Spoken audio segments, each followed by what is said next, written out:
Clairvy was 6 years old when she was brought by her mother, Crucibina, to live in the House of the Hearth. From the outside, it seemed like a fairy tale. A thriving family made up of kind adults and friendly children. Crucibina was the knave at that time, and the House of the Hearth was under her control. She was Clairvy's mother by blood, but she was also the mother to all the children in the house. Clairvy was happy here, for a time. But she quickly realized that being part of this family... Purgatory? Exactly.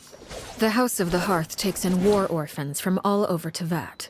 But as for how to raise them, that depends entirely on the person in charge. Crucibina came up with a novel idea.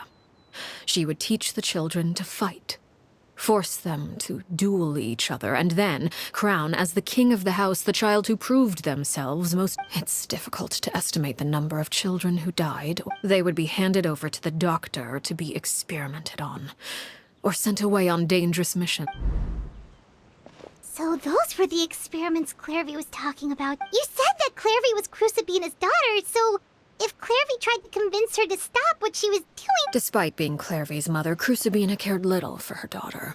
She forced Clairvy to join the House of the Hearth only as a means to demonstrate her own impartiality as a mother, to prove that she treated all her children equally.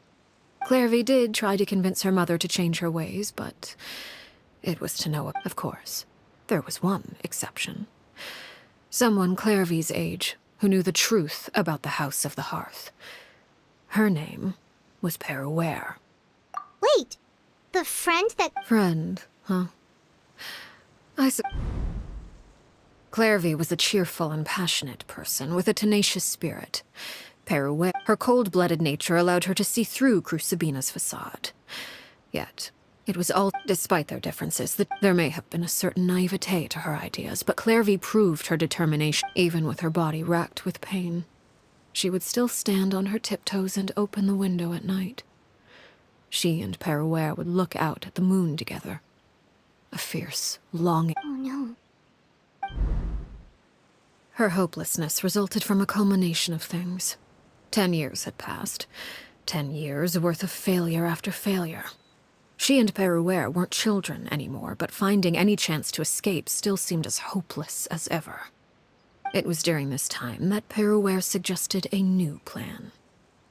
If escaping was out of the question, why not take down the very person sitting on top of this throne of lies? Mother herself. Clairvy rejected that proposal. She claimed that, as a famous harbinger, Crucibina possessed an unimaginable amount of power. Trying to kill her would have an incredibly low... Clairvy never gave another reason, but Peruere could see it written all over her face. Clairvy still thought of Crucibina as her mother. Killing her own flesh and blood was a line she couldn't bring herself to cross. If she couldn't escape and fight back, then only precisely. Death. It happened during a duel.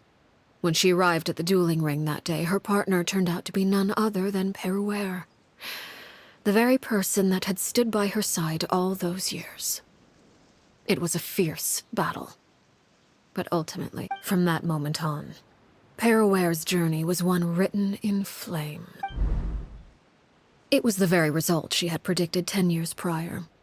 Even then, she was unsettled.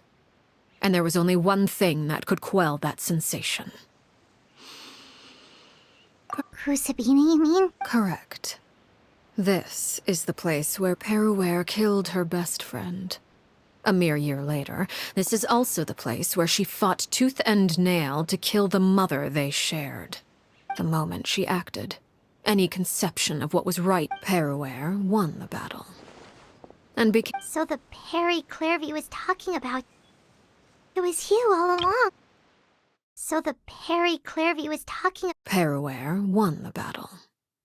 And became a harbinger herself. After which Her Majesty, the Tsaritsa, bestowed upon her a new name. Arlecchino. I left that name behind long ago. I must say, after I defeated Crucibina, The moniker of Mother died with her. I chose to forego the title she called herself and even chose to give up my own name. I rebuilt the House of the Hearth under a new identity. Not only as Arlecchino, but as father. And that is where the story ends. Yeah. Based on what you just told us, I suppose you could call her... You see, a certain power runs through my vein, of course. The chances of those shadows morphing into... Clairvy died when she was 16 years old. But what emerged from the flames was her 6-year-old self. Memory is a mysterious thing indeed. Losing a portion